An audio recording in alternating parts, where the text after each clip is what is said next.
Salut tout le monde. Il est assez tôt là, ce matin. J'ai décidé d'ouvrir ma caméra pour vous faire un suivi sur le dernier vidéo que j'ai publié qui s'appelait Jusqu'au bout pour vous parler de ma très chère Lichette qui était en phase terminale, qui était très malade et qui était pour mourir sous peu. Elle est décédée le 1er janvier dernier. Et comme j'avais dit, je l'ai accompagnée jusqu'au bout.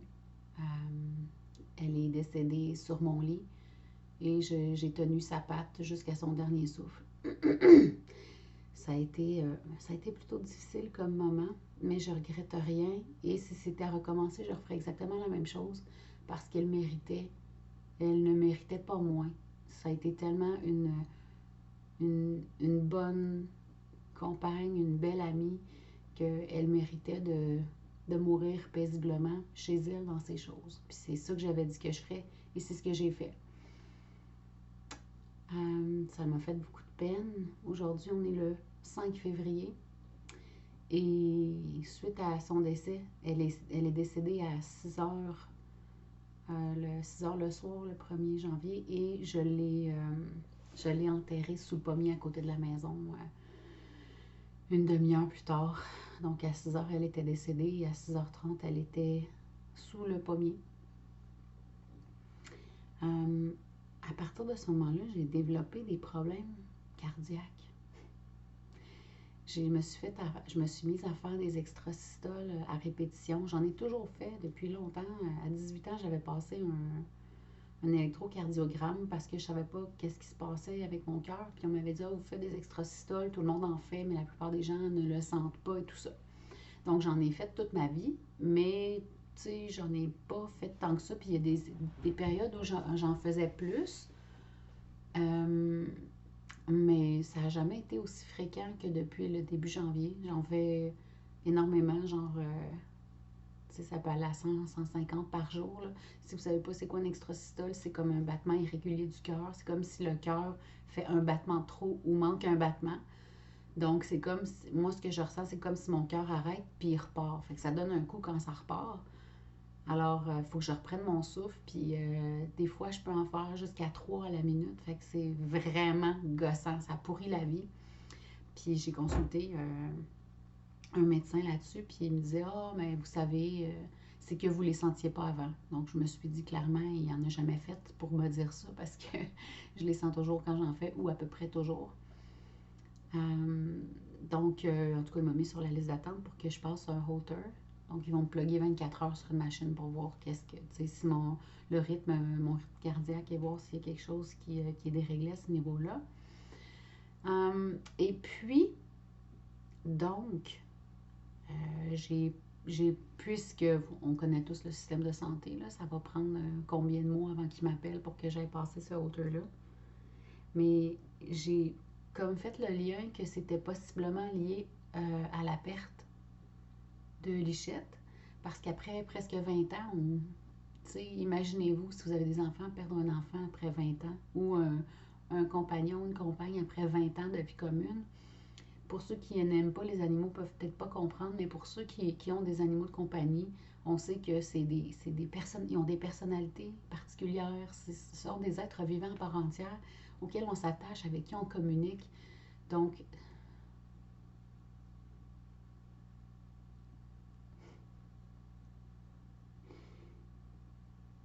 ça laisse un grand vide.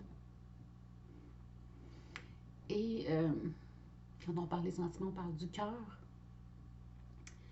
Donc, moi, j'étais préparée au départ de Lichette. Ça faisait plusieurs mois qu'elle était malade et que je m'en occupais. Puis c'était très difficile parce qu'à la fin, elle avait de la difficulté à marcher pour aller aux toilettes et tout. Donc, je m'y attendais à son départ. Ça n'a pas été subi. Et même à la fin, je le souhaitais parce que c'était vraiment difficile de la voir souvent malade comme ça, vomir ou avoir de la difficulté à se déplacer ou être souffrante. Alors, puis souvent la nuit, je me réveillais en panique parce que est-ce qu'elle est tombée? Est-ce qu'elle a besoin d'aide? Souvent, je me levais en sursaut, j'allumais la lumière, voir où est-ce qu'elle est, qu'est-ce qu'elle fait. Fait que j'ai vécu les derniers mois avec beaucoup de stress, tu sais, parce que je voulais l'assister, tu sais, aux besoins. Donc, quand elle est décédée, ça m'a comme apaisée parce que je pouvais, comme la nuit, fermer la lumière puis dormir en me disant, ben, j'aurais pas à me lever en sursaut pour assister ma chatte qui a besoin, tu sais. Donc, bon, c'est ça, tout ça pour dire que quand nos animaux nous quittent, ben, ça laisse un grand vide, un grand trou. Puis je pensais que j'étais préparée, puis mon deuil, c'est sûr, les premières journées, j'ai pleuré beaucoup, mais après, ça s'est estompé, tu sais, j'y pense quand même. Ça arrive encore que j'ai de la peine quand j'y pense, mais c'est beaucoup moins fréquent. Mais là, mon cœur, mon corps, c'est différent, on dirait. J'associe la recrudescence d'extrasystole à la perte de Lichette et à mon deuil qui se passe de façon somatique dans mon corps. Puis c'est pour ça qu'il n'y a comme pas d'explication, tu sais, que les médecins ne savent pas quoi me dire. Possiblement, très possiblement que c'est lié au décès de Lichette et que mon corps prend ça assez difficilement parce que un animal, on le prend dans nos bras, on joue avec, on communique. Tu sais, Lichette, je la sentais quand je la prenais dans mes bras, son odeur. Fait que mon corps ressent la perte et le départ plus fort que je pensais et possiblement même plus fort que mon cœur et mon mental. Alors, je ne pensais pas d'avoir un autre chat avant longtemps parce que je me dis on s'attache tellement puis j'ai pas envie de passer à travers tout ça encore. Puis quand j'ai pris conscience du lien possible entre les extrasystoles et mon deuil, j'ai décidé de regarder sur Internet, voir si je trouverais pas une petite chatte blanche qui ressemble à Lichette, puis que je pourrais adopter. Effectivement, j'ai trouvé une petite chatte blanche qui ressemble énormément à Lichette. Elle est super belle. Je suis allée la chercher vendredi dernier. Aujourd'hui, on est dimanche, 7 jours plus tard. Et je suis très contente. Ça réchauffe mon cœur. Ça me fait vraiment du bien de l'avoir. Puis elle a adopté ma chaise bulle qui était le lit de Lichette. Elle est super colleuse. Elle ronronne tout le temps. En tout cas, tu sais, c'est un petit chaton enjoué. Je suis vraiment contente de l'avoir. Puis là, je me suis dit, ben ça va calmer, tu sais, mes extrasystoles si c'est lié. Et ça n'a pas calmé mes extrasystoles. Fait que, et puis je me suis ramassée aux urgences vendredi parce que j'ai fait comme peut-être une chute de pression, je sais pas quoi. En tout cas, j'ai failli perdre connaissance. Puis je me suis mis à être essoufflée. Je me suis mis à faire de la pression dans le tapis. Finalement, j'étais en communication avec mon amie, puis elle m'a dit, là, Nat, tu t'appelles le 911, puis tu t'en vas à l'hôpital right away. Pardon, je vous épargne les détails, mais c'est ce qui est arrivé. Donc, je me suis ramassée à l'hôpital parce que là, en plus, je faisais plein d'extrasystoles. Fait que j'étais comme, qu'est-ce qui se passe? Est-ce que je suis en train de péter aux frettes? Donc, rendu à l'hôpital, ils ont fait des prises de sang, ils m'ont plugué sur un électrocardiogramme pour voir qu'est-ce qui se passait. Puis, mon ami à qui j'avais écrit un message par erreur est venu me rejoindre. J'ai des amis extraordinaires, je le tiens à le souligner.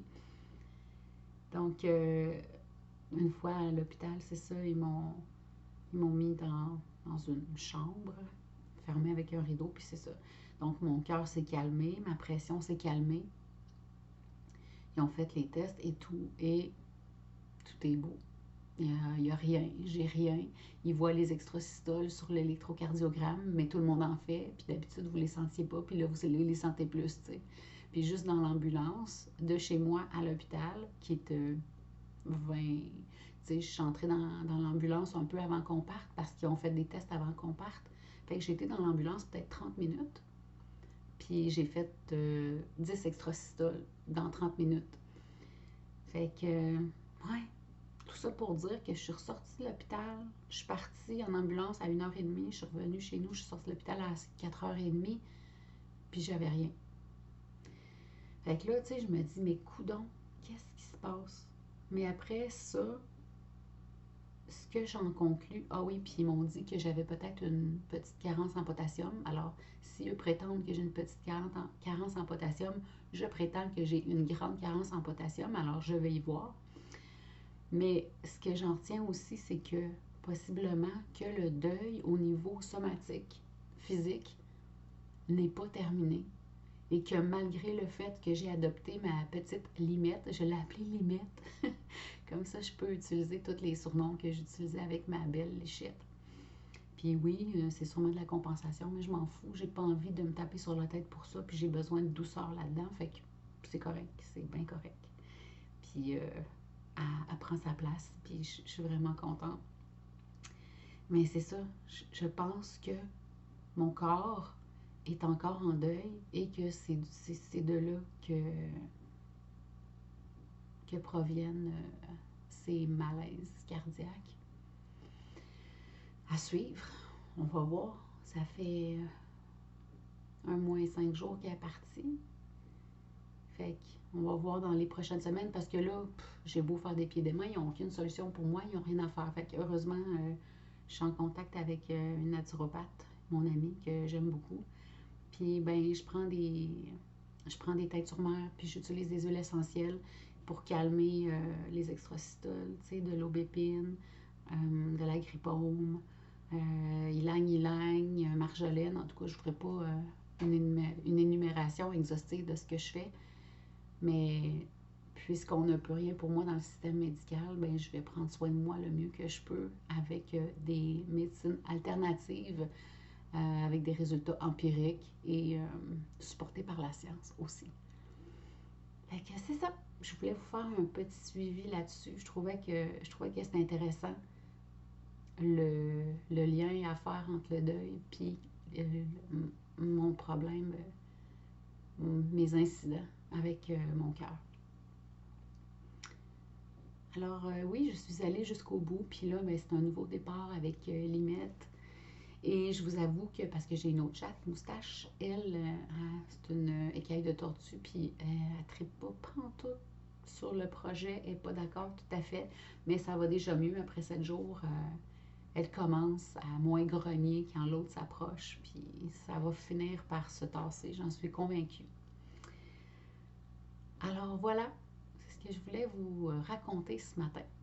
Je vous souhaite une belle journée.